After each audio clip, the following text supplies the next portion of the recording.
Lecture du livre des Actes des Apôtres. En ces jours-là, le commandant du temple et son escorte, ayant amené les apôtres, les présentèrent au Conseil suprême, et le grand prêtre les interrogea.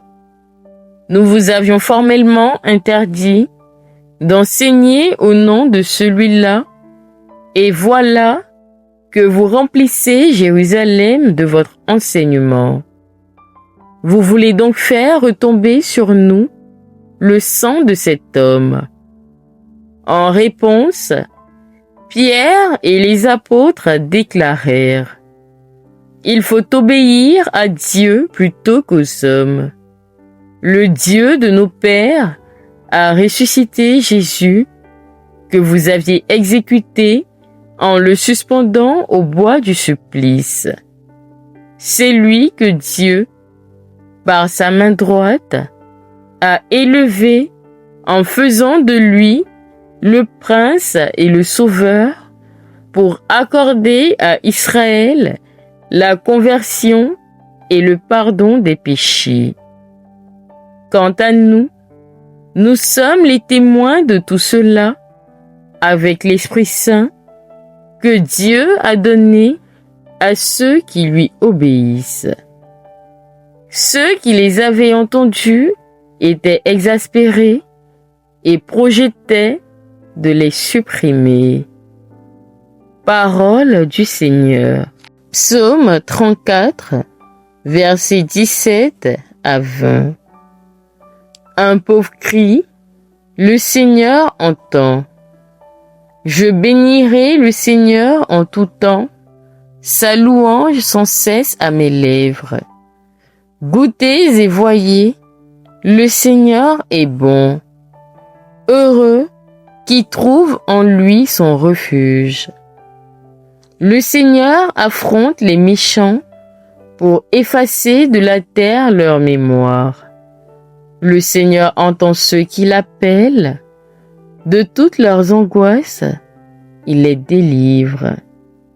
Il est proche du cœur brisé.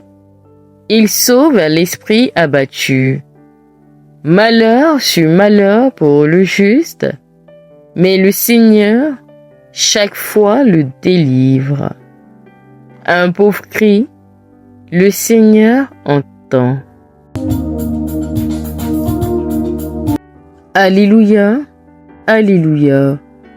Thomas, parce que tu m'as vu, tu crois, dit le Seigneur. Heureux ceux qui croient sans avoir vu. Alléluia. Évangile de Jésus-Christ selon saint Jean, chapitre 3, versets 31 à 36. Celui qui vient d'en haut est au-dessus de tous. Celui qui est de la terre est terrestre, et il parle de façon terrestre. Celui qui vient du ciel est au-dessus de tous. Il témoigne de ce qu'il a vu et entendu, et personne ne reçoit son témoignage. Mais celui qui reçoit son témoignage certifie par là que Dieu est vrai. En effet, celui que Dieu a envoyé dit les paroles de Dieu, car Dieu lui donne l'Esprit sans mesure. Le Père aime le Fils, et il a tout remis dans sa main. Celui qui croit au Fils a la vie éternelle. Celui qui refuse de croire le Fils ne verra pas la vie, mais la colère de Dieu demeure sur lui.